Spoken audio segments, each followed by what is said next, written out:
Hi friends, இன்றைக்கி என்ன சமைக்க போகிறோன்னா சப்பாத்தியும் முட்டை சப்ஜியும் செய்ய போகிறோம். எப்படி செய்யலாம் பார்க்கலாம். ஃபஸ்ட்டு சப்பாத்தி மாவு எடுத்து கொஞ்சம் கோதுமை மாவு எடுத்து சப்பாத்திக்கு பிசைஞ்சு வச்சிடலாம். ஒரு 1/2 அன் ஹவர் ஊறின பிறகு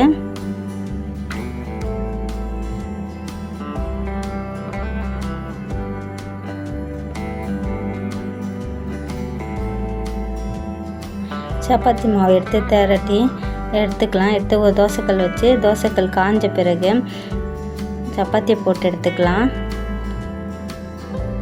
1/2 அன் ஹவர் ஒன்றா ரொம்ப சாஃப்டாக இருக்கும் சப்பாத்தி. நமக்கு சப்பாத்தி நல்லா உப்பியே வரும். சாப்பிடும் ரொம்ப சாஃப்டாக இருக்கும் ஒரு 1/2 அன் ஹவர் ஊறினா. இப்போ அதுக்கு சைட் டிஷ் நம்ம சப்ஜி எப்படி செய்யலாம் பார்க்கலாம். அதுக்கு 3 வெங்காயம், ஒரு தக்காளி, ஒரு 4-5 மிளகா, 3 முட்டை எடுத்திருக்கேன். வெங்காயம், தக்காளி, பச்சை மிளகா காரத்துக்கு ஏற்ற மாதிரி மிளகா போட்டுக்கலாம். போட்டுட்டு நல்லா வதக்கி விட்டுக்கணும். கொஞ்சம் உப்பு போட்டு நல்லா வதக்கிக்கலாம்.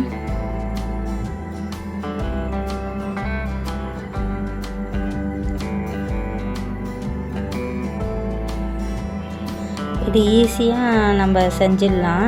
முட்டை இருந்தால் போதும் நமக்கு.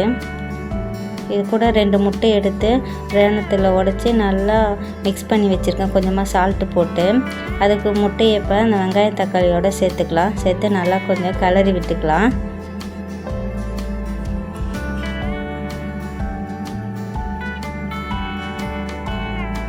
இப்போ இது கொஞ்சம் ட்ரை ஆனவுடனே நல்லா கலந்துக்கலாம். கொஞ்சம் தண்ணியாக வேணுன்னா கொஞ்சம் லைட்டாக தட இருக்கும்போது கொஞ்சம் லைட்டாக தண்ணி தெளித்து கூட இது பண்ணிக்கலாம். நான் முட்டையை அப்படியே போட்டு நல்லா கிளறி விட்டுட்டேன். இப்போ நம்ம சுவையான சப்ஜி ரெடி ஆயிடுச்சு. சப்பாத்திக்கு ரொம்ப டேஸ்ட்டாக இருக்கும்.